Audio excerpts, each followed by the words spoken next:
Mesdames, Messieurs, amis sportifs, bonsoir. Le sport pour vous informer, troisième mi-temps, reste collé à l'actualité liée au Covid-19. Le thème du 14e numéro, Jeux Olympiques 2021, report d'âge de la FIFA, avantage ou inconvénient. À cela s'ajoute une dernière information en athlétisme, les qualifications pour les Jeux Olympiques suspendues jusqu'en décembre 2020.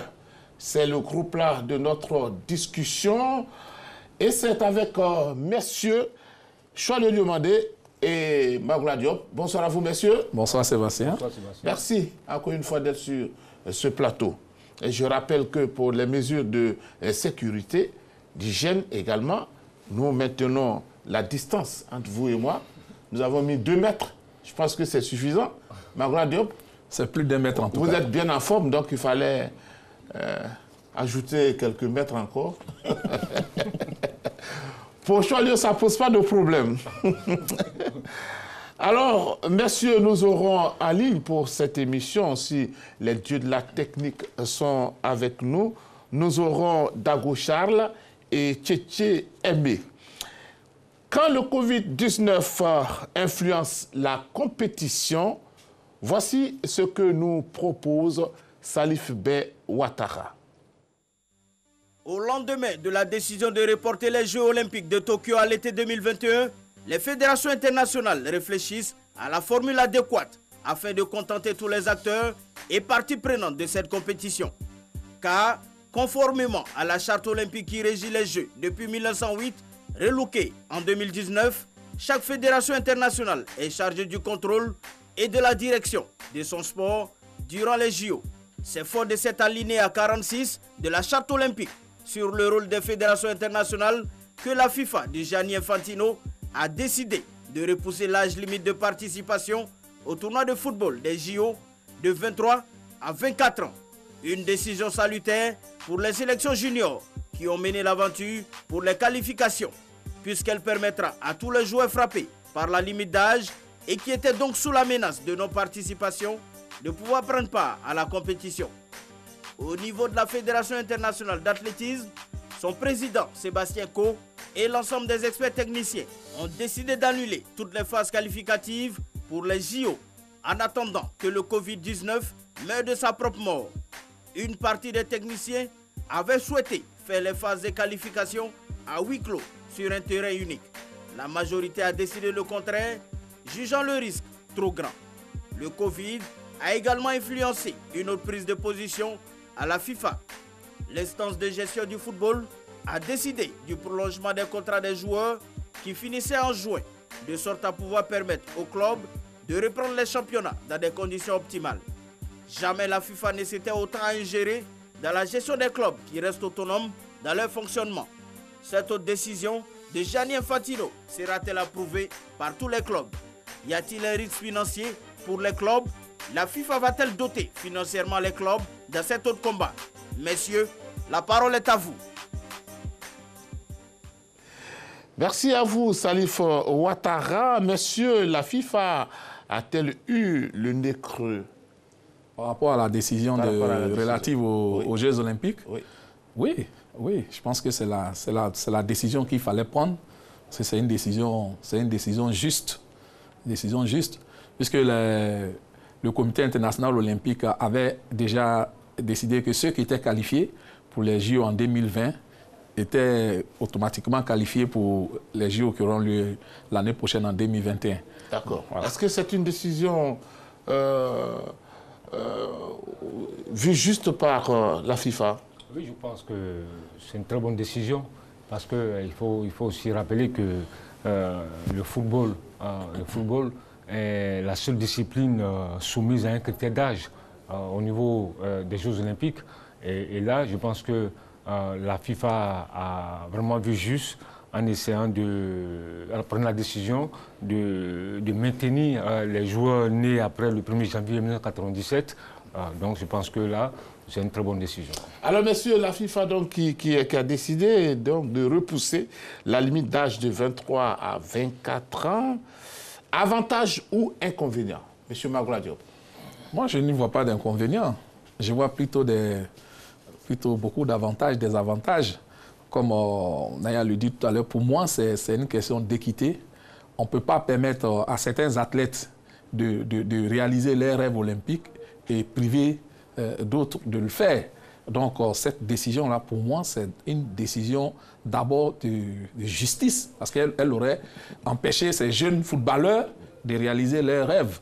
Maintenant, le fait de le faire, moi, je dis qu'il n'y a que des avantages, puisque les joueurs, les équipes seront plus matures, parce que les joueurs auront plus d'expérience, 1 an de plus, ils auront plus d'expérience. Et puis, en plus, c'est une décision qui fera jurisprudence. Dans un tel cas de figure, dans le futur, on n'aura plus à chercher, puisque cette décision automatiquement s'appliquerait. Et puis, puisque c'est dans 1 an, ça donne la possibilité encore aux joueurs qui sont actuellement en difficulté de se relancer. Notamment pour la Côte d'Ivoire, mais comme nous allons en parler. Nous allons en parler. Alors, je vais lui demander votre réaction. Inconvénients, avantages? Oui, il y a des avantages, puisque on maintient les joueurs qui ont participé au qualif de disputer cette compétition, c'est-à-dire les joueurs nés après le 1er janvier 1997 qui sont maintenus. Maintenant, les inconvénients, c'est à le décalage, quelle sera la forme de certains joueurs dans 1 an, puisque quand tu regardes, il y a des joueurs qui étaient dans une forme optimale. On l'a vu, tout à l'heure on parlera de la Côte d'Ivoire, où il y avait des garçons qui ont brillé, qui ont fait un très bon tournoi éliminatoire. Je vous laisse continuer, hein. Nous aurons la réaction de Dago Charles tout à l'heure. Oui, allez-y. Donc, on a vu une très belle équipe de Côte d'Ivoire. Maintenant, est-ce que ces joueurs-là vont pouvoir maintenir cette forme-là dans 1 an? Ça, c'est la grosse interrogation. Et puis, deuxièmement, un autre avantage aussi, c'est que la Côte d'Ivoire a des blessés quand même. Avec des attaquants qui étaient blessés, Kwame Christian qui s'est blessé, même Bayo Bakoum, tout ça, avec le décalage, peut-être qu'on va peut-être les récupérer. Donc, je pense qu'il y a des inconvénients et des avantages. Inconvénients, avantages. Est-ce que nous avons Dago Ali? Oui, alors Sébastien. Alors, Dago Charles, la FIFA donc repousse la limite d'âge de 23 à 24 ans. Avantage ou inconvénient? Écoutez, c'est une question d'éthique. C'était tout à fait normal qu'on bascule de 23 à 24 ans, dans la mesure où voilà, les jeunes gens qui ont participé aux éliminatoires, comme Adler a souligné, voilà, ils rêvaient tous de jouer, de participer aux Jeux Olympiques. Donc, on n'allait pas leur enlever ce rêve-là et puis l'attribuer à d'autres personnes. Donc, pour moi, la question était d'ordre éthique et donc la FIFA n'a fait que respecter un de ses règlements, qui est le code d'éthique. Donc, il n'y a pas, on ne pourrait pas parler d'avantages ou d'inconvénients en tant que tel. Voilà. Mais je pense quand même qu'il y a des pays qui seraient un peu défavorisés. Non, il n'y aura aucun pays défavorisé. Tous les pays seront logés à la même enseigne. Voilà, les joueurs qui ont 23 ans, ils auront 24 ans, ils vont jouer. Maintenant, à la limite, je pourrais être d'accord avec vous pour certains pays de l'Afrique subsaharienne. Parce que nous avons des générations à la limite spontanées qui vont participer aux compétitions. Et donc nous ne travaillons pas sur des groupes de compétiteurs à travers les championnats. Et donc peut-être que c'est à ce niveau-là que le problème va se poser chez nous. Parce que quand on aura ce groupe de 24 ans après, peut-être que certains sortiront, seront méformes et donc on n'aura pas des joueurs de 23, de 22 ou 23 ans pour venir remplacer. Peut-être ceux qui vont peut-être sortir certainement à cause des blessures ou des méformes à travers les différents championnats. Voilà. Voilà peut-être ce qui peut être un inconvénient pour certains championnats, certaines équipes nationales. Sinon, dans l'ensemble, je pense qu'on est tous logés à la même enseigne et donc on va tous compétir de la même façon. Dago, vous restez avec nous. On va écouter Choualio, votre réaction. Oui, écoutez, moi, tout à l'heure... Est-ce que vous partagez entièrement l'avis de Dago Charles? Oui, je le dis, je partage son avis. Maintenant, parce que quand tout à l'heure, je parlais de mes formes. Parce que c'est vrai, ces jeunes-là, ils ont tous rêvé de participer à cette compétition. Parce que les Jeux Olympiques, ce n'est pas évident. Ce n'est pas tous les joueurs qui participent à des Jeux Olympiques. On se souvient très bien qu'en 2008, la Côte d'Ivoire avait déjà participé à cette compétition-là. Il y avait une très belle génération. On a vu ce fameux match Côte d'Ivoire-Argentine où la Côte d'Ivoire de Gervinho, Salomon Kalou, de Derasoba Vieira était opposée à l'Argentine de Messi, de Di Maria. Donc c'était ça a marqué les esprits. Donc les JO, c'est un gros tournoi, un tournoi extrêmement important. Donc tous les jeunes footballeurs rêvent de participer à ce tournoi-là. Maintenant, tout à l'heure, je le disais, cette équipe de Côte d'Ivoire, elle a brillé, ok. Lors du tournoi éliminatoire, elle a brillé. Maintenant, moi, ce que je me dis, est-ce que certains auront cette même forme-là dans un an? Moi, voilà mon inquiétude. Est-ce qu'on n'aura pas de blessés? Voilà mon inquiétude. Sinon, dans l'ensemble, je pense que c'est une très bonne décision. Et ces jeunes-là, ils ont une chance de participer à cette grande compétition. Magra Diop? Oui, Sébastien. Ben, je l'ai dit tout à l'heure, pour moi, c'est une décision une très bonne décision de la FIFA. Je l'ai dit. Moi je ne vois pas trop d'inconvénients parce que les blessures, ce n'est pas des choses qu'on prévoit. C'est des choses qui peuvent arriver. Il est clair pour vous que c'est une compétition où on aura certainement un niveau assez relevé, surtout. Oui. Parce que là, il y a quand même l'expérience. Oui, je pense que le niveau sera quand même assez relevé parce que les joueurs pressentis auront une année de plus, auront un peu plus d'expérience. Et je pense que les débats devaient être vraiment relevés. Je pense que cette équipe nationale de Côte d'Ivoire même qu'on a vue en Égypte, avec ces mêmes joueurs et puis d'autres renforts, dans un an, je pense qu'elle sera forcément meilleure. Alors, Dagocha, est-ce que pour vous, on aura une équipe, une compétition assez relevée? Oui, bien entendu, on aura forcément une compétition assez relevée, dans la mesure où les joueurs vont gagner en maturité, en expérience, et donc il y aura moins d'appréhension dans cette compétition. Mais en plus de cela, il faut reconnaître que les équipes de l'UEFA, sinon les équipes européennes, elles seront encore mieux bâties. Voilà, parce qu'elles déjà, à partir de 22-23 ans, c'est des gamins déjà qui jouent au très haut niveau. Et donc s'il faut encore leur permettre d'avoir des garçons de 24 ans, voilà, ils peuvent chambouler leur groupe sans que ça soit tout à fait négatif pour le groupe. Alors que nous, on sera obligés forcément de garder notre groupe. Moi, c'est un peu ça, ma seule crainte. Les autres nations comme l'Allemagne et la France pourraient garder ce groupe à interchanger des joueurs, alors que nous ne pourrons pas le faire. Ça, il faut qu'on se le dise. Parce qu'on a un seul groupe qui est allé, on a le même groupe qui est allé en Égypte, qui nous a fait bonne impression. On va tout faire pour garder ce groupe-là pour aller en 2023 aux Jeux Olympiques. Si on n'arrive pas à garder ce groupe-là, en 2021, dans le dur, alors que les autres nations, elles ont tellement l'habitude qu'elles pourront qu'ils tenir le rythme. Donc, je pense qu'effectivement, on aura une très bonne compétition pour que nous, on soit bien préparés, qu'on mette déjà une politique, qu'on mette des réflexions pour pouvoir arriver là-bas tout à fait prêt. Alors, je vais le demander, tout à l'heure, on aura en ligne Tchétché Aimé pour une petite histoire. Mais je vais le demander, 11 joueurs ivoiriens étaient concernés. Oui, écoutez, ça, c'est pas de la faute. Ce qui vous inquiétait ici. Oui, c'est pas de la faute. Effectivement, on était tous inquiets. Maintenant, avec la décision... Non, vous étiez inquiet. Moi, je n'étais pas inquiet. Oui, absolument. Maintenant, avec la décision prise par la FIFA, je pense qu'il n'y a plus d'inquiétude. Hein. Il n'y a plus d'inquiétude. Ces gamins-là, parce que, comme on l'a dit, il faut aussi souligner qu'on a la possibilité quand même d'aligner 3 joueurs de plus de 23 ans. C'est-à-dire qu'aujourd'hui, on peut décider de faire appel à Nicolas Pepe, de faire appel à Gervinho. Est-ce que cela va être possible? On autorise que tous ces joueurs, même s'ils ont 24 ans, il n'y a pas de souci. Mais est-ce qu'on va ajouter à cela encore 3 autres joueurs?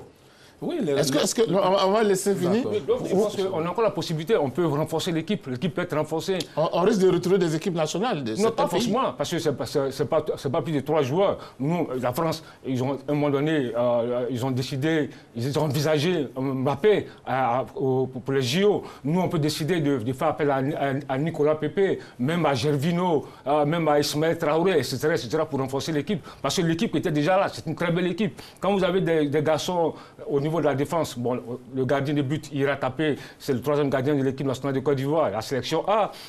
Sur le plan, les latéraux, Ouattara-Zié et Nyaka Silas, on a vu, ils ont brillé au Caire. Au milieu des terrains, Keita Baka, qui a un peu du Yaya Touré dans son jeu. Et puis surtout, la grosse révélation, c'était Dakwa Kofi. Maintenant, devant les garçons comme Traoré Amer Junior, Dao Youssouf et puis le petit génie de la SOA, Doumbouya Baka Junior. Donc, on avait une très belle équipe qui peut être renforcée. Donc, à ce niveau-là, moi, vraiment, je n'ai pas d'inquiétude. Voilà. Allez-y pour votre réaction. Bon, les joueurs du côté de Tchétché Aimé. Oui, les joueurs concernés, j'ai coché quelques noms, ceux qui étaient frappés par la mesure, si jamais la FIFA n'étendait pas cela. Il y a Kwadio Udabila, Cheikh Timité, Christian Kwame, Jonathan Sissé, Abaka Keita, Ira Tapé Eliezer, Ismaël Chester Diallo, Bayo Vakoun, Ibrahim Sangaré. Ce sont des joueurs qui auraient été frappés par la limite d'âge parce qu'ils sont nés en 1997. Donc, si on tenait compte de la réglementation de moins de 23 ans, donc là, la limite aurait commencé à partir du 1er janvier 1998. Donc, ces joueurs-là auraient été écartés. Mais avec la décision de la FIFA, vous voyez que là, j'ai coché 9 noms, vous avez coché jusqu'à 11. Ça signifie que c'est pratiquement le tiers de l'équipe qui est là et non des moindres. Vous avez le capitaine, vous avez le gardien titulaire, il a parlé d'Abaka Keita Yaya Touré. C'est un enjeu. Voilà, donc vraiment, je pense que la Côte d'Ivoire bénéficie vraiment de cette mesure-là de la FIFA. À quelque chose malheureux, bon. Oh bon, c'est une décision pour tout le monde. Pour tout le monde. C'est une décision. Alors, on va essayer d'écouter Tchétché Aimé. Tchétché Aimé. Alors, on revient à vous tout de suite, à Tchétché Aimé. Allez-y. Oui, voilà. Donc, je voulais, comment on appelle, revenir sur les renforts. Je reviens à vous. Oui. Toutes mes excuses. Tchétché Aimé. Oui. Alors, en 1983, oui, lors des éliminatoires Coupe du Monde junior, vous avez connu un peu cette difficulté de joueurs qui ont été atteints par la limite d'âge. Oui, alors il faut rappeler que la Coupe du Monde junior est réservée à ceux qui ont 19 ans l'année en cours. C'est-à-dire que ceux qui ont 19 ans à 83, c'est eux qui sont cooptés pour jouer cette Coupe du Monde-là. Or, nous, parmi nous, on avait des camarades qui étaient de 63, donc il y avait 20 ans en 1983, en janvier 83. Et lors du match retour contre les juniors du Mali, on ne savait pas ce règlement-là et on est arrivé à Bamako pour jouer le match retour. Il faut rappeler qu'on a déjà fait un ici à Abidjan, au Stade Boubaké, et il nous fallait une victoire pour nous qualifier. Et là-bas à Bamako, on apprend le matin même du match à l'hôtel que certains joueurs parmi nous sont atteints par la limite d'âge, dont le gardien de but et capitaine de l'équipe, Doumbouya Latina, son remplaçant Diaby Aboubakar, le gardien qui venait d'Aniama, du Rio Sport d'Aniama, des garçons comme Willy Nelson, Kassu Kwadio Lucien, Aka Kwame, Bidia Alès, etc., etc. Tous ces gens-là étaient atteints par la limite d'âge. Et on a dû jouer ce match-là à 11 avec comme gardien de but, tenez-vous bien, Sébastien Ognier, Guédéba Ignace. Guédéba Ignace qui a donc fait office de gardien de but. Et malgré cela, on a battu les Maliens chez eux 1-0 et nous sommes qualifiés. Voilà. Alors, mais c'est que là, je peux dire qu'il y avait peut-être une faute du secrétaire général. Il devait être au courant de ces mesures. Oui, normalement, on aurait dû être informé avant le parti à Bamako. Puisque le match allait être joué ici en décembre, et nous avons fait le match retour 15 jours plus tard, donc je veux dire en janvier 83. Oui. Donc forcément, il aurait dû être au courant, mais bon, apparemment, ce n'était pas le cas. Mais après, la FIFA a revu sa position et a autorisé que ceux qui étaient atteints par la limite d'âge, donc comme les joueurs actuels, nos cadets actuels, enfin nos U23 actuels, soient réintégrés dans l'équipe. Et en ce moment-là, le coach a dû faire appel à 5 autres pour faire partir de la délégation qui allait partir au Mexique. Voilà, on va vous retrouver tout à l'heure dans la deuxième partie pour parler un peu de la FIFA qui prolonge les contrats après le 30 juin. À tout de suite. On revient avec vous, hein, Magloire Diop. Oui, je parlais des éventuels renforts. Le règlement autorise que, d'abord, il faut reconnaître, c'est 16 joueurs de champ et 3 gardiens de but au tournoi olympique masculin. 16 joueurs de champ et 3 gardiens de but. Et les règlements autorisent qu'on puisse insérer 3 joueurs de plus de 23 ans. Donc, même si vous voulez prendre Boni Wilfried ou Gervinho, vous pouvez encore le faire aujourd'hui pour l'équipe nationale de Côte d'Ivoire. Vous avez maximum 3 joueurs que vous pouvez prendre. Mais ce qui me réjouit un peu dans ce... Non, moi, là où je m'inquiète, est-ce que le fait d'autoriser que tous ceux qui sont atteints par la limite d'âge participent, est-ce qu'à cela, il n'y aura pas une autre décision pour ne pas faire d'autres renforts? Ils ne sont pas atteints par la limite d'âge. Ils étaient autorisés à participer au JO qui devait avoir lieu en juillet. Donc, ils n'étaient pas atteints par la limite d'âge. C'est que Aimé vient de dire. La FIFA a corrigé cela. C'est pourquoi on ne parle plus d'âge. Elle donne carrément, comme on appelle, une date. Là, elle a dit, ceux qui sont nés à partir du 1er janvier 1997. Elle ne dit pas ceux qui ont 22 ans. Parce que quand tu prends un joueur comme Franck Kessié a été forclos pour quelques jours. Parce que Franck Kessié, il est né en décembre 1996. Donc, pour 1 ou 2 semaines, il a été forclos par rapport à cette équipe-là. Mais maintenant, si on a besoin de Franck Kessié, on peut l'emmener au JO par rapport à la règle qui permet qu'on puisse introduire 3 joueurs de plus de 23 ans. Mais bon, seulement par rapport à ce que Choua lui a dit, Mbappé, il est dans l'âge, hein, il est dans la limite d'âge. Je pense qu'on a bien compris ce que Choua lui voulait dire. Mais la question qui va se poser, justement, comme il en a parlé, peut-être que ce n'est pas l'objet de notre débat, c'est le tournoi olympique n'est pas dans une date FIFA. Donc, les clubs ne sont pas obligés de libérer les joueurs. Là, ça sera une bataille. Et donc, le sélectionneur ivoirien, je ne sais pas actuellement, parce que depuis que Camara est parti, on ne nous a pas encore dit qui est officiellement le sélectionneur de cette équipe U23 ivoirienne. Là, il va devoir faire le tour comme Camara Ibrahim l'avait fait pour la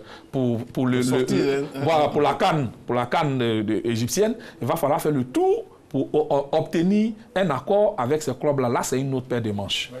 Déjà, le PSG a refusé pour Mbappé. Le PSG a écrit noir sur blanc à la Fédération française qu'il ne libérait pas Mbappé pour les JO. Ni pour cette année, ni pour 2021. C'est maintenant là, on voit le pouvoir, la force d'une fédération dans sa tentative de négocier, d'aller discuter avec les clubs européens et tout ça. Parce que c'est effectivement, il faut aller négocier avec ces clubs-là pour obtenir la libération de ces joueurs-là. Maintenant, le cas de Mbappé, c'est vrai que le PSG a refusé. Bon, ça peut ne pas être un refus. On ne sait jamais ce qui va se passer. Catégorique. On va voir ce qui va se passer. Mais Noël Le Gret, lui, c'est son rêve de voir Mbappé participer à cette compétition. Alors, on va rester avec... Mbappé n'était pas le seul concerné, puisque Neymar aussi, bien qu'ayant remporté les JO en 2016, avait manifesté aussi le désir d'aller à Tokyo. Donc le PSG, pour éviter tout ce désordre-là, a dit qu'il ne libérerait aucun de ses joueurs pour ces Jeux olympiques. Alors, messieurs, avec vous, je vais lui demander, après les Jeux olympiques de Tokyo, faudra-t-il maintenir cette décision? Non, je pense que non. Il ne faut pas créer le bazar, parce que c'est un cas de force majeure. Et là, la FIFA ne fait rien au hasard. La FIFA s'est appuyée sur l'article 27 du règlement, qui dit que l'article 27 du règlement qui prévoit que le Conseil de la FIFA rend une décision définitive sur les cas de force majeure. La situation liée au Covid-19 est en soi un cas de force majeure pour la FIFA et le football. Donc, ils se sont appuyés sur un article de leur règlement. Donc là, si la situation, on arrive à vaincre ce maudit virus et que tout rentre dans l'ordre, je pense qu'on va revenir à la normalité. Donc moi je pense que c'est une situation, un cas de force majeure. Donc la FIFA a pris cette décision-là en s'appuyant sur ces règlements. Alors je sais qu'on va retrouver tout à l'heure Dago Charles pour intervenir. De ces constats, est-ce que, messieurs, la charte olympique n'est pas menacée? Non, je ne crois pas. Pour moi, la charte olympique n'est pas menacée, puisque je pense que Charles l'avait relevé tout à l'heure dans ses premiers propos. Il n'y a que le tournoi masculin de football qui est concerné par la limite d'âge. Aucune autre épreuve olympique n'impose une limite d'âge. Donc, dès cet instant-là, pour le tournoi masculin de football, c'est une dérogation qui est faite dans un souci d'équité. L'équité même fait partie de l'olympisme. Donc quand on parle de charte olympique, c'est la codification de tous ces principes fondamentaux de l'olympisme. Tous les textes d'application qui ont été adoptés par le Comité international olympique. Donc je ne crois pas que cette décision-là puisse menacer la charte olympique. Au contraire, pour moi, elle entre pleinement dans l'esprit olympique. Dago Charles, vous êtes avec nous? D'accord. On va aller avec Choualio Diomandé. Est-ce que vous ne pensez pas qu'il y aura quand même quelques générations qui seront sacrifiées? Ou bien ça tombe juste? Non, génération sacrifiée, non, je ne crois pas, puisque, comme on l'a dit déjà, les gamins qui sont nés après le 1er janvier 1997 ont l'autorisation de participer au tournoi. Donc, il n'y a pas de génération sacrifiée. Et je pense qu'ils seront présents. Maintenant, moi, mon problème, c'est la forme. C'est la forme du moment. Avant, en novembre dernier, OK, ils étaient dans une forme éblouissante. Maintenant, la question que je me pose, est-ce que ces gamins-là, est-ce que Keita Abouaka, Dakwa Kofi ou Traoré Ahmed Junior auront cette même forme-là? Cette forme-là, dans un an? Moi, c'est voilà mon inquiétude. Est-ce qu'avant l'arrêt de différents championnats, vous avez eu une idée de ces joueurs? Est-ce que ces joueurs étaient toujours en activité? Est-ce qu'ils avaient leur forme? Oui. Quand ils étaient en Égypte? Oui. Après l'Égypte, après la CAN. Oui, vous avez ils étaient dans une... Ira taper ici. Bon, il n'a pas perdu de sa forme. Au contraire, avec le FC San Pedro, ils étaient en train de monter en puissance, au point d'inquiéter même le leader actuel. Vous avez un joueur comme Traoré Ahmed Junior qui brille avec Sassuolo en Italie, Aboubacar Keita qui brille aussi avec son club. Non, cette équipe-là, les joueurs ils étaient dans une très belle forme, hein, comme Choualio a eu à le souligner. S'il dit qu'il craint, c'est parce qu'il est bien conscient que jusqu'au mois de février, ces joueurs-là étaient dans une forme olympique. Maintenant, dans quel état on va les retrouver dans un an, on ne sait pas encore. Mais moi, connaissant leur professionnalisme, je ne m'en fais pas trop. Au contraire, je prie qu'aucun d'entre eux ne se blesse et qu'ils soient tous disponibles parce qu'il y a d'autres encore qui peuvent venir. On a des joueurs comme Arnaud Akeloba, on a des joueurs comme Parfait Guiagon qui font partie de ce groupe-là mais qui n'étaient pas à la CAN, qui peuvent toujours venir renforcer cette équipe-là, des joueurs comme Willy Brassiano qui peuvent encore. Donc, et puis Christian Kwame qui est actuellement blessé, bon, là il peut aussi revenir. Donc, je pense que pour cette équipe-là, je n'ai pas une trop grande crainte. Mon problème à ce niveau-là, c'est est-ce que le sélectionneur aura assez de poids pour pouvoir obtenir l'accord, l'autorisation des clubs de ces joueurs-là? Je vais lui demander. Parce que même quand tu regardes, un jeune Doumia Idrissa qui joue au Sporting de Lisbonne, qui est dans le groupe, qui n'est pas mal. Quand tu regardes encore Sangaré Ibrahim, le milieu de terrain de Toulouse, qu'on a vu lors du dernier match contre la Côte d'Ivoire face à l'Algérie, qui a fait une très bonne première mi-temps avant sa blessure. Donc c'est un garçon qui fait partie de ce groupe-là. Donc vous voyez que le vivier, il est là. On a des joueurs de qualité. C'est un très bon groupe. Et là, je me répète, vraiment, moi, mon inquiétude, c'est cette forme-là. Ce groupe-là franchement, quand vous avez vu, on a vu la grande révélation. Voilà la troisième fois que je parle de ce garçon, mais il faut faire attention à lui. Dakwa Kofi, un excellent milieu de terrain. C'est pourquoi quand je regarde le milieu de terrain de la Côte d'Ivoire, je me dis, franchement, un bon sélectionneur avec un mélange de U23 et puis c'est même ces joueurs qui sont là, on peut bâtir une très très bonne équipe. Tout à l'heure, j'ai parlé de Keita Baka. On s'est dit, ah, mais depuis que Yaya Touré est parti, on n'a plus... Mais il y a du Yaya Touré dans Keita Baka. Même il y a du Yaya Touré dans Sangaré Ibrahim. Les Ivoiriens l'ont vu face à l'Algérie. Donc pour moi, très bon joueur. Maintenant, je me dis, mon inquiétude, c'est la forme. Parce qu'il y a la forme de la compétition et la forme du moment. C'est vraiment une différence. Ces joueurs-là, en novembre, décembre, ils étaient dans une forme, avant le Covid, ils étaient dans une forme, très bonne forme.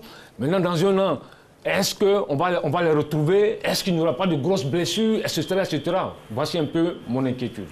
Alors, Dago Charles, vous êtes toujours avec nous. Est-ce que, après la CAN en Égypte, est-ce que vous avez eu le temps de suivre un peu les joueurs? Est-ce qu'ils étaient en forme jusqu'à ce que les différents championnats s'arrêtent?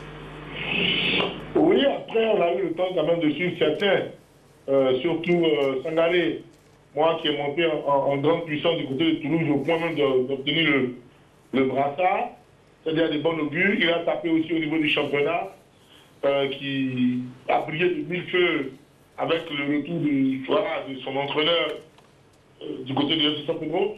Non, mais je pense que dans l'ensemble, les joueurs ivoiriens se sont bien illustrés jusqu'à ce qu'on soit dans le Covid-19. Maintenant, espérons que cette cassure-là aussi ne leur soit pas préjudiciable, parce qu'il faut de reconnaître qu'un joueur de haut niveau qui s'arrête plus de 3 semaines, il lui faut aussi encore 3 semaines ou un mois de préparation avant de venir jouer la compétition.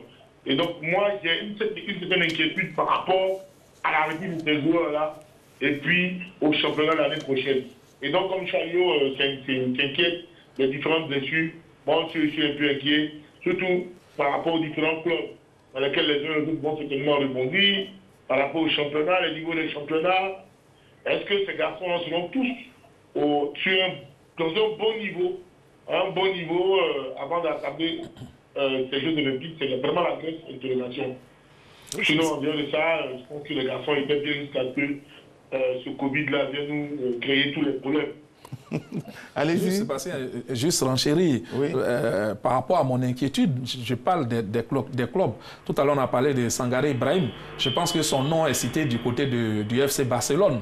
Donc, imaginez Sangaré Ibrahim aller jouer le même rôle que Yaya Touré jouait au FC Barcelone. Je ne crois pas que Barcelone... Il y a très peu de chances que Barcelone libère ces joueurs-là alors qu'ils sont en train de préparer une nouvelle saison. Et on cite aussi le jeune joueur Traoré Ahmed Junior du côté de la Juventus. C'est tout cela. Donc, tous ces changements qui pourraient avoir lieu peuvent faire que les joueurs peuvent se retrouver dans de plus grands clubs qui ne seraient pas tout de suite enclins à les libérer. C'est là vraiment, moi, ma grosse inquiétude. Alors, messieurs, on va parler donc du deuxième sous-thème, la modification des calendriers, quel impact. La FIFA prolonge les contrats après le 30 juin. Magloire Diop, est-ce que ça aussi, c'est une bonne nouvelle? C'est une bonne nouvelle. On s'est posé la question ici, Sébastien. On s'est posé la question ici. Sauf qu'ici, là où je suis un peu inquiet, oui, c'est lorsqu'on dit des contrats prolongés après le 30 juin, si les championnats reprennent. Il y a un si quelque part. Oui, puisque la FIFA parle de fin de saison. La saison a été entamée, donc la FIFA recommande, c'est une recommandation de la FIFA, c'est une directive. La FIFA recommande que les contrats qui devaient s'achever au 30 juin, donc la fin c'était prévu le 30 juin, les contrats qui devaient s'achever le 30 juin, que ces contrats-là soient prolongés jusqu'à la fin de la saison, de même que les joueurs qui sont en prêt.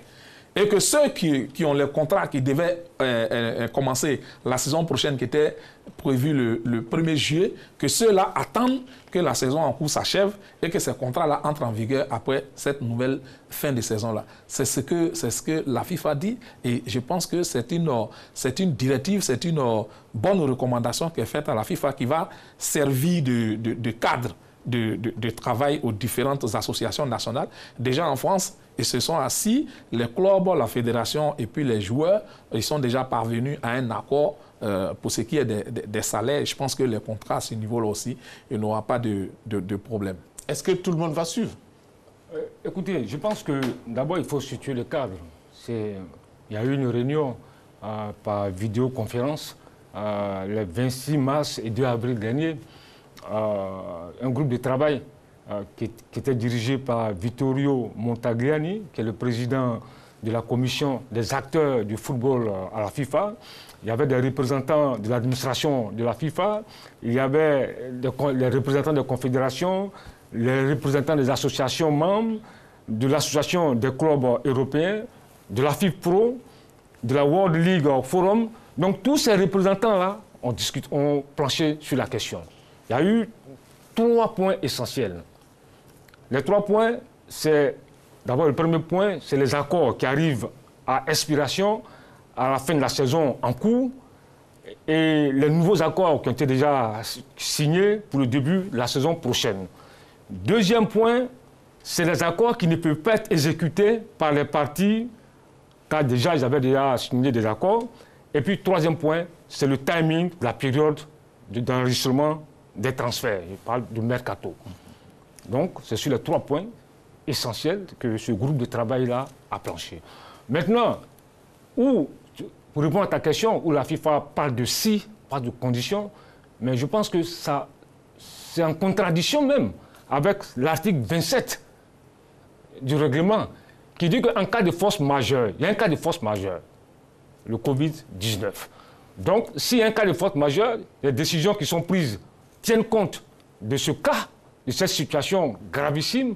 Donc moi je pense qu'au niveau de la FIFA, il doit faire très attention à les conditions qu'il pose. Il faut une bonne réflexion pour ne pas créer d'autres problèmes.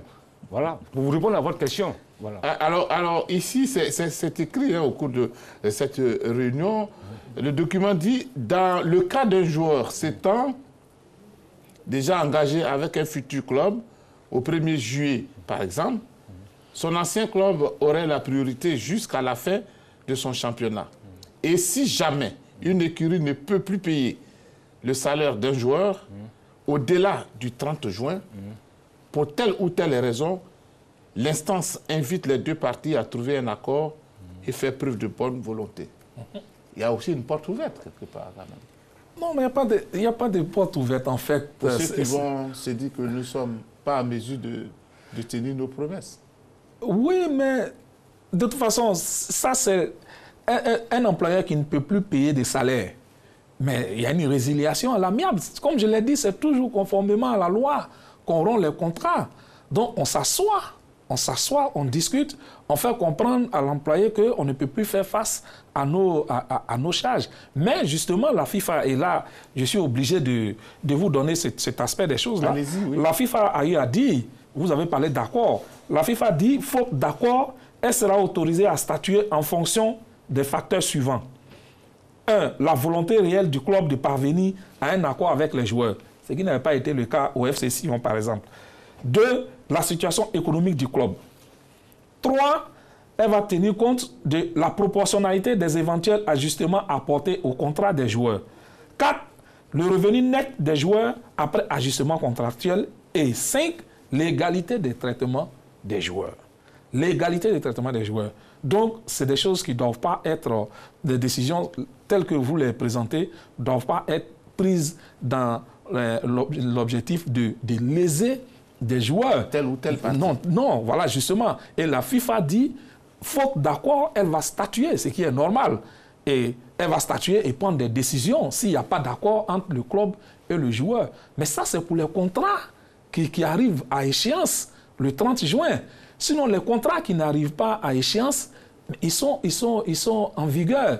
Maintenant, si tu ne peux plus respecter les clauses du contrat, en ce moment, vous discutez. Vous discutez avec le joueur. Vous êtes obligé de discuter avec le joueur ou les joueurs si c'est une décision collective. Voilà. Oui, parce que, Sébastien, au cours de cette fameuse réunion, enfin, c'était pas, excusez-moi le mot fameux, au cours de cette... c'est un mot que vous aimez utiliser très souvent. Ça vous a trahi aujourd'hui. Donc, au cours de cette réunion, effectivement, la FIFA, il y a une nécessité au niveau de la FIFA d'apporter des modifications ou des dérogations temporaires au règlement pour protéger les contrats des joueurs et des clubs. Parce que là, ils mettaient un point d'honneur sur la protection du contrat du joueur et des clubs. Donc c'est pourquoi aujourd'hui, elle est en train de réfléchir. Parce que c'est vrai qu'ils ont pris des décisions qui ont été arrêtées, mais ces décisions ne sont pas définitives. Et je pense que, et puis, il y a des cas, il y aura souvent des cas qui diffèrent. Un joueur ou un club X peut avoir un cas qui diffère forcément d'un club Z ou d'un club Y. Donc, c'est des cas à étudier. Et c'est pourquoi la FIFA l'a dit, elle n'est pas fermée à la discussion. S'il y a des problèmes, il faut que les différentes parties puissent l'interroger afin de trouver une solution à tous ces problèmes-là. Alors, Dago Charles, j'espère que vous êtes là. Vous êtes là, Dago? Oui, je suis là. Alors, votre réaction sur ce volet qui concerne un peu les contrats des joueurs? Oui, moi, je pourrais simplement dire que la FIFA ne veut pas je veux dire, s'avouer vaincu. Ça, pour moi, il faut le dire tout net, le monde du sport est chaos. Ça, c'est un fait. La FIFA est en train de se débattre pour trouver des voies et moyens pour les différents reprises des différents championnats, même les UEFA dans certains championnats, certains grands championnats, par exemple en Allemagne, ils veulent reprendre les championnats, mais quand on regarde les faits en eux-mêmes, il sera difficile de tenir toutes ces recommandations-là. C'est qu'on va prolonger les contrats jusqu'au-delà des 30 juin. Ça voudrait dire quoi? Que ce n'est pas la fin des championnats. Mais ce n'est pas la fin des championnats. À quand la fin des championnats? Ensuite, à quand le repos des joueurs et à quand les reprises des championnats? Tout ça, quand tu regardes, on va aller sensiblement vers un début de championnat de l'année 2020-2021, peut-être en octobre ou en septembre prochain, enfin, ou en novembre prochain là-bas. Donc pour moi, il serait judicieux de ne pas aujourd'hui parler de ces recommandations, mais l'idéal serait vraiment de mettre fin à ces différents championnats-là et surtout que la FIFA maintenant aide, soutienne tous ces clubs-là qui sont dans ces difficultés-là. Et puis, on va passer au nouveau championnat 2020-2021. Que de pouvoir faire une étude de réajustement, ça sera très compliqué un peu partout. Peut-être un peu plus clair du côté de l'Europe, avec l'UEFA, mais beaucoup moins en Afrique ou bien même en Amérique latine, ou bien même du côté du Golfe. Ça sera vraiment difficile pour aider tout le monde à la fois. Donc, pour moi, il serait intéressant de laisser ces histoires de contrats et puis de mettre fin aux différents championnats. Reconnaître qu'on met tout à zéro, personne n'est champion dans tous les championnats du monde. Et puis, on dédommage un peu tous les clubs pour leur permettre de souffler, parce que les clubs ont perdu beaucoup d'argent, des joueurs aussi sont en train de faire le sacrifice. Et puis, on repart sur de nouvelles bases. Mais sur toutes ces recommandations-là, nous ne trouverons pas de véritable solution. Ce n'est pas la prolongation des contrats qui va être la véritable solution, pendant que tous ces joueurs-là font les sacrifices au niveau de leur salaire et autres, ça sera vraiment difficile, à mon avis. Soalio? Oui, c'est une précision. Pour dire que, bon, j'ai écouté tout à l'heure Charles, Charles, mais dans le document qui est sorti, le compte rendu de la FIFA au sorti de la réunion par vidéoconférence, il est écrit dans le document que la FIFA n'est pas en mesure, je lis bien, la FIFA n'est pas en mesure de donner des instructions aux associations membres ni de déterminer quand le football devait reprendre dans chaque pays ou territoire. Donc la décision, vous voyez que même elle est impuissante. Là, elle est impuissante. Là, c'est écrit noir sur blanc. Cette décision revient à chaque fédération en fonction de l'avis de ses autorités nationales de santé publique compétentes. Donc, si on veut bien schématiser, on prend le cas de la Côte d'Ivoire, la FIFA ne peut pas imposer à la Fédération ivoirienne de football de reprendre le championnat de Côte d'Ivoire à telle date. Ça dépend de la Fédération ivoirienne, de la Ligue professionnelle de Côte d'Ivoire. Oui. Mais en collaboration avec le ministère de la Santé et des différentes... Messieurs, on va marquer une pause, le temps d'écouter un peu les conseils qu'on nous donne en ce moment pour éviter le coronavirus. On se retrouve tout de suite. Alors, messieurs, les qualifications suspendues jusqu'en décembre pour l'athlétisme, là encore, Magoula Diop, c'est une décision salutaire? C'est une décision logique de la Fédération internationale d'athlétisme, l'IAF. C'est une décision logique pour la simple raison que les performances qui devaient être prises en compte pour les JO qui devaient débuter le 23 juillet 2020, ces performances-là devaient prendre fin le 29 juin de 2020. Donc, dès l'instant où la crise du coronavirus est venue tout modifier et actuellement tout est à l'arrêt, évidemment, la fédération a décidé de geler le classement mondial et de geler toutes les performances qui seront, de ne pas valider pour les JO qui ont été reportés à l'année prochaine, les performances qui seront réalisées entre le 6 avril 2020 et le 30 novembre 2020. C'est tout à fait normal. Elle veut simplement que ces performances-là soient réalisées dans un laps de temps qui ne soit pas trop éloigné de la compétition. Toutefois, le souci d'équité, il existe toujours, puisque ceux qui ont déjà réalisé les minima, il n'y a pas de souci, ils sont qualifiés, comme elle a eu déjà à le dire, ils sont déjà qualifiés pour les JO qui seront...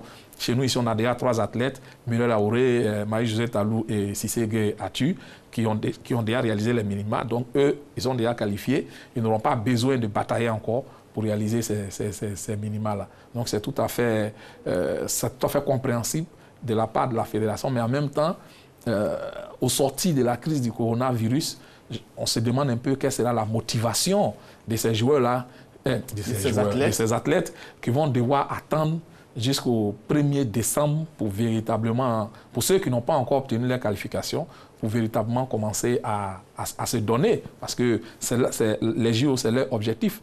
Si avant le 1er décembre, ils doivent courir pour du beurre, je ne sais pas dans quel état d'esprit ils seront. Choualio, votre réaction? Je pense que c'est une bonne décision. Déjà, on sait qu'il y a près de 57% des athlètes qui ont déjà obtenu leur qualification, qui ont obtenu les minima pour les JO. Juste une minute. Dago Charles, on viendra à vous tout à l'heure pour votre conclusion. Ouais, sur les 11 000 participants, donc près de 57% déjà, ce seront les statistiques du Comité international olympique. Toute discipline confondue. Toute discipline. Voilà, maintenant, je pense que moi, vraiment, je suis inquiet. Je le dis, il faut le dire, parce que, vous voyez, les JO, c'était en juillet, ça a été reporté une année.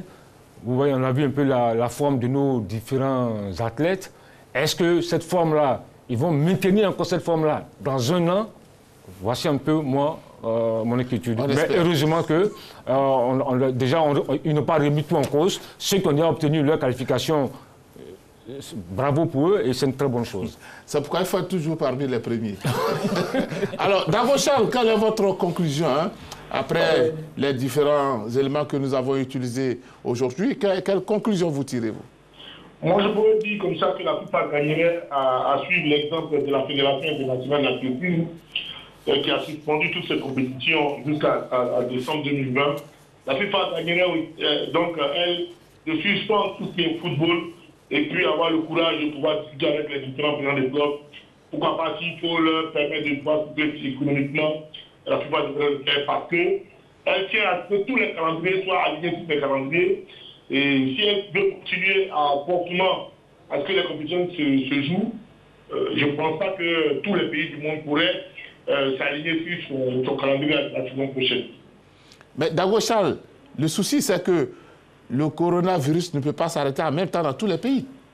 Mais c'est justement pour ça que je dis que je souhaite... il doit aller de façon progressive, c'est tout. Voilà. Oui, Magoula Diop, allez-y pour votre conclusion. Bon, pour l'athlétisme, l'IAF n'empêche aucune compétition de se tenir. L'IAF dit simplement que les performances qui vont compter pour la qualification aux JO qui sont reportées en 2021, ces performances-là seront prises en compte à partir du 1er décembre. C'est ce que l'IAF dit. Mais si la crise du coronavirus finit dans 1 mois ou dans 2 mois, tout ce qui est compétition peut tranquillement se tenir. Seulement, les performances ne seront pas prises en compte. Et les performances-là ne compteront pas pour le classement mondial qui est gelé jusqu'au 30 novembre. Ceci dit, je pense que pour revenir aux directives de la FIFA, ce sont des recommandations que la FIFA fait. ce n'est pas des choses que la FIFA impose. La FIFA donne une orientation aux associations nationales, c'est-à-dire les fédérations. Donc, c'est à elles maintenant de, à partir des directives de la FIFA, avec les autorités, voilà, pour ce qui est des contrats, par exemple, chaque pays a sa loi du travail. Donc, la FIFA ne peut pas imposer quelque chose à chacun de ces pays. Donc, il appartient maintenant aux fédérations, sur la base de ces recommandations de la FIFA, de pouvoir trouver un accord à leur niveau. Par exemple, en Côte d'Ivoire, ça sera une bonne base de travail pour la fédération ivoirienne. Merci. Je vais lui demander votre conclusion. Oui, moi, je pense que, parce que les cas diffèrent. C'est vrai qu'on est face à un fléau, enfin, à une pandémie cruelle, mais les cas diffèrent. C'est-à-dire qu'aujourd'hui, la FIFA est incapable de prendre une décision et trancher. Bon, on arrête le football partout dans le monde. La FIFA ne peut pas le faire. La preuve, quand tu lis le compte rendu, la FIFA n'est pas en mesure de donner des instructions aux associations membres ni de déterminer quand le football devrait reprendre. Donc là, elle est prudente. Elle dit, voilà, si vous devez reprendre, ça dépend de vous et de l'autorisation de vos autorités sanitaires. Donc, elle observe. Donc, si la France veut reprendre son championnat, ça va dépendre de la Ligue professionnelle française et des autorités sanitaires de la France. Si la Côte d'Ivoire veut... Donc, elle n'a pas tranché, elle ne peut pas trancher. Merci à vous. Elle va trancher à un moment donné. C'est ici qu'on s'arrête pour ce numéro de troisième mi-temps, le 18e, le 14e numéro, messieurs. On va se donner un rendez-vous mercredi prochain à la même heure pour un autre sujet. Attention, nous vous réservons un sujet qui sera très intéressant. Vous verrez, je vous demande donc d'être présent mercredi prochain. Au revoir et bonne suite de programme sur RTI2.